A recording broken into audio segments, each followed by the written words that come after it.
चुनावमा हिँड्यो हात लायो सुन्ने यत्रो काम आफ्नो बाँकी राखेर अब गजबले चाहिँ घाँसको गोडमेलतिर लाग्दैछु। यो साथी हो म त के गर्ने अब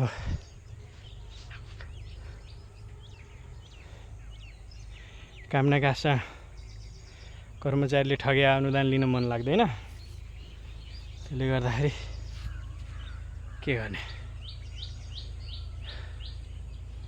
एउटै सामान आफैले ल्याउँदा 30% कस्टमा आउँछ, त्यसपछि अनुदान भनेर आयो भने त्यसैलाई चाहिँ 100% बनाएर 50% अनुदान दिएर त्यसपछि चाहिँ आउँछ। अनौठो छ तरिका, जसले गर्दा आफै कसियो, झ्याम काम गर्यो, नो टेन्सन।